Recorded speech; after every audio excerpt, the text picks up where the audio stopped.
Hello and welcome everyone to a new tier list video for Heroes of Might and Magic 3 Horn of the Abyss, where in this video we will be going over every single available terrain for Heroes 3. By the way, this will include every single non-magical terrain. There's magical types of terrain that lets you cast spells at a spread level or have other unique effects. We're looking at the base terrains, not the magical ones, so keep in mind, they're not in this list. So, first off, we have the dirt terrain. Now, dirt terrain doesn't have any penalty. It's 100% to move on, so that part is actually pretty good. You know, not suffering any terrain penalty, not having to micromanage that, not having to invest into any ways to actually deal with it is really good. However, this terrain kinda sucks. When you're playing Necropolis, it's kind of okay because you get to actually be faster on your units, and that's always really welcome. However, in many maps, you get this terrain when playing Dungeon. So what happens when you play Dungeon and you get the overground dirt terrain is that your units are actually not any faster on this terrain. However, undead things are. So whenever you go to take a crypt, a churchyard, or anything like that, you're gonna be absolutely botched, okay? Your Shaktis will be moving as fast as the Walking Dead, and even slower than these basic skeletons. That is horrible. It makes all these objects way harder to take than it would be for any other faction. Because of that, this terrain suffers greatly on Dungeon. Is okay for Necro. Necro gains the speed, but actually they cannot use the speed, and like, I mean, they don't get a speed advantage in many of the important early game objectives, like Churchyard and Crypt as well. And whenever you go to this terrain as a side zone, like in H3DM1 or something, you're also not terribly excited to see this. It's okay, but like, Dungeon suffers like so greatly because of this. So F for Dungeon and B for Dirt. F as in pay respects. Next up is we have the grass terrain. I would say this is the king of all terrains. It is host to two of the two very good factions, which is the of course Castle and Rampart. And this terrain rocks in every single way. No terrain penalty, check. And also it's grass, so not many of the objectives that you fight are going to be getting boosted by this terrain. The only notable thing that would be harder on grass than it would be another template, terrains, would be Conservatory. Which is kind of relevant, but not as relevant as some of the early objectives, you know? Because by the time you're doing Conservatories, you're usually more prepared to deal with whatever hardships that the terrain has to offer. This doesn't usually host many blocks. It has many ways to generate gold, like churchyards. Crypts are pretty easy on these. They're really wonderful terrains in almost every single way. This is what terrain should be if you want to have one of the best terrains in the world. The only notable downside is that it doesn't have many cool special buildings as some other terrains.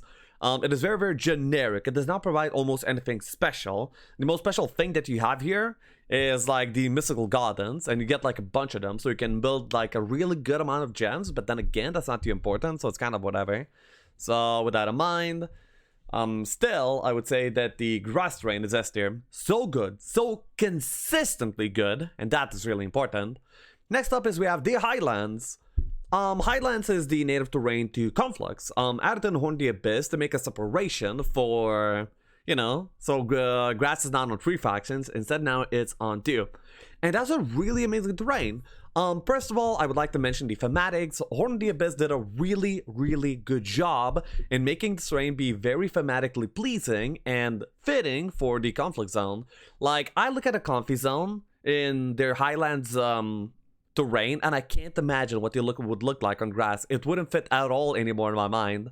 So thematically, super good. And this terrain ends up having quite a few good unique objectives, like the Ruins.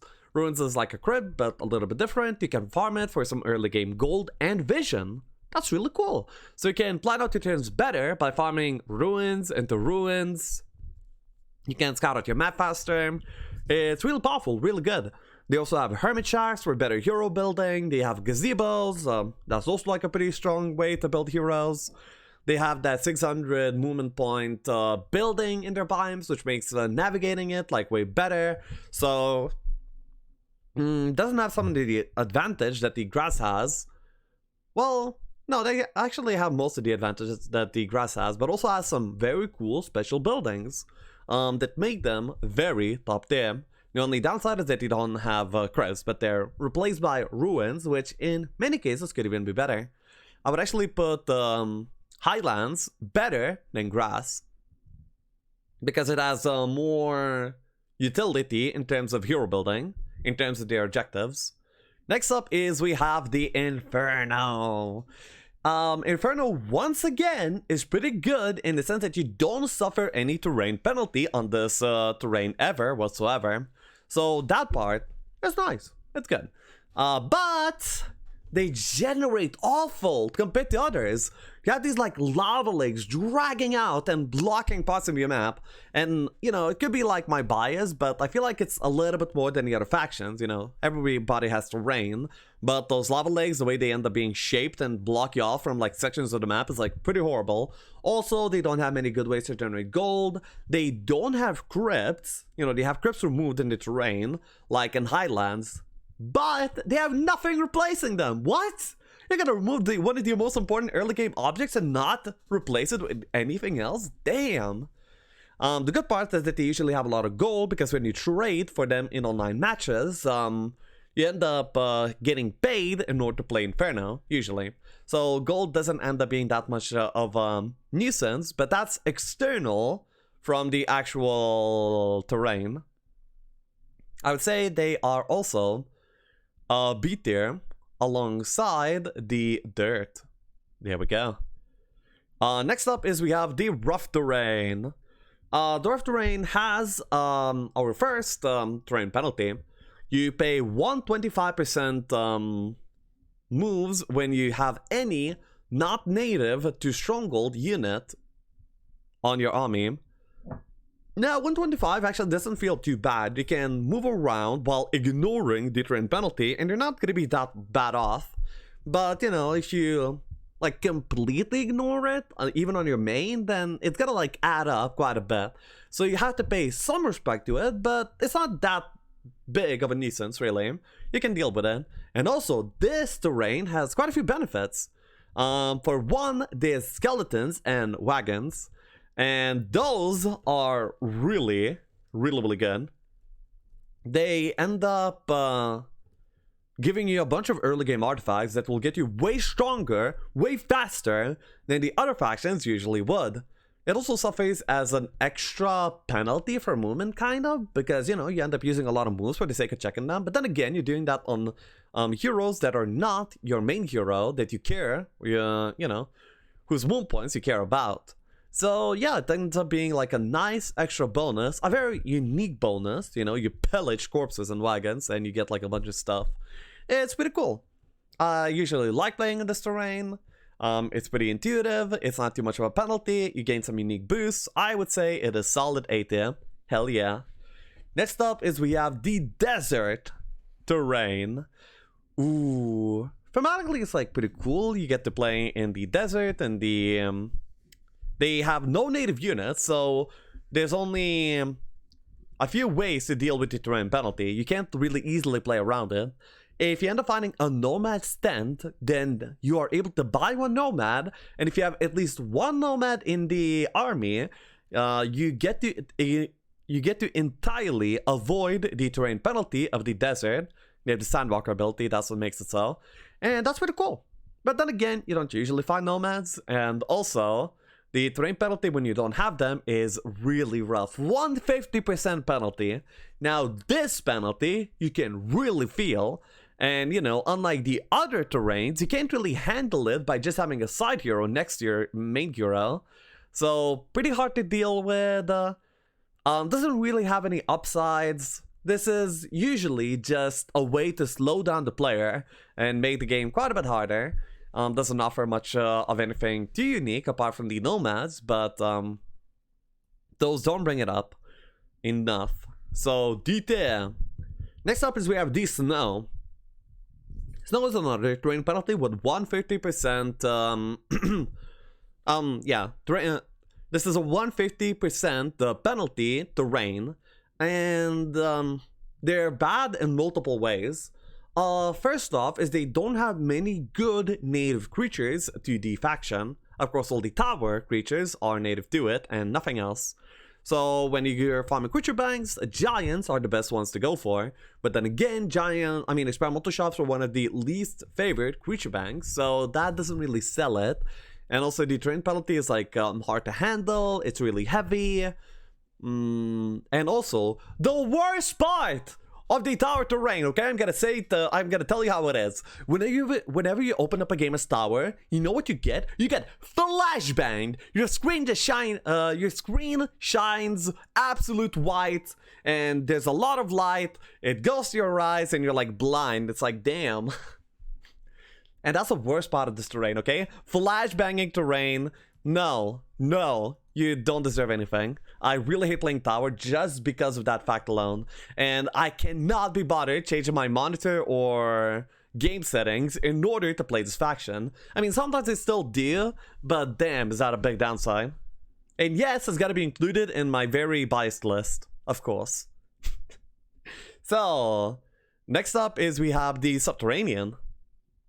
This is dirt, but for the underground, meaning that Necropolis is not native here, and Dungeon is.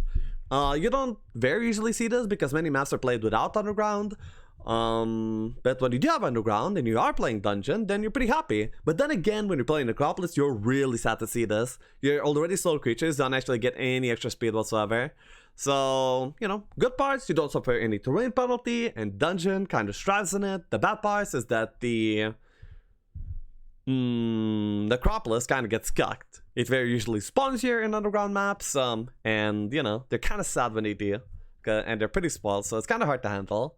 It's an okay terrain. It doesn't offer much special, and yeah, it's a very generic, basic type of terrain. I would put a B there. It doesn't, you know, ruin itself in any way, but it's also nothing special as well. Next up is we have the Swamp. The Swamp has Cove and Swamp being native to it, and also it hosts the biggest terrain penalty in the game at 175%. So for every single 100 moves that you would be spending on grass, you're going to be spending 175 moves on the Swamp, which is horrible. So you should be avoiding this penalty at any cost, at least on your main heroes. So your terrain penalty should be shouldered by your side heroes by having them carry the non-native troops. However, this terrain ends up being not as bad as you may think. Currently, the meta of Heroes 3 really heavily emphasizes the usage of Wyverns. They're one of the easiest creature banks to take and one of the most rewarding in terms of snowballing, you know, getting going in a match. So because you can actually get the farm of Wyverns and use them without suffering the terrain penalty, it's actually not that bad of a terrain. Wow. They also still have crypts, which is really important, really good. You know, despite being the biggest terrain penalty, I feel like it's one of the most rewarding penalties to actually try and play around. Since Wyverns are really good. So there you go. C10. Not that bad. And next up is we have the Wasteland. Wasteland is the new terrain added in Horn of the Abyss, and it's native to the not yet released faction, Factory. And Factory is probably going to be great. I don't know what the faction is going to be like and how it's going to play in their own zone. But they have like pretty cool, unique buildings. For one is the Trailblazer, which will make you have 75% movement on the Wasteland terrain. And isn't that amazing? This means that you're gonna be using less moves to walk on Wasteland compared to grass even. Holy shit, I'm excited for that. So you're gonna be making your own roads basically with the Trailblazer. They also added the Warlock Slab, which is kind of cool. It's not like an entire selling point of a terrain, since it got added to snow as well, by the way, I forgot to mention. And yeah, the terrain penalty by itself, even if you were to suffer through it, would be only 125%, same as rough. You also have some unique buildings where you get to dig things. It's a very thematically pleasing terrain, at least for me, and it also hosts a new array of new cool objects for us to interact with. Whenever I see this on any map that I play, on notably H3DM1, 6LM10A, I'm pretty happy to see this terrain. It's pretty interesting, and I do like it. The main selling point for me is thematics and also the buildings that are native to it. I would put it in A tier. And next up is we have the water. I'm a competitive player, okay? I play 1v1s all the time, and water maps that just don't really make the cut for competitiveness almost whatsoever. Because, you know, going into a boat and then passing your turn while the opponent's gonna be having his 10-minute turn is not really a lot of fun. It doesn't produce for intuitive gameplay, and, you know, the fantasy of sailing the 7 seas to your opponent, exploring everything, is as cool to me as it is for you. Okay, and I would like this to be a competitive format, but currently it's not. So for me, in my list, the water is gonna be D tier.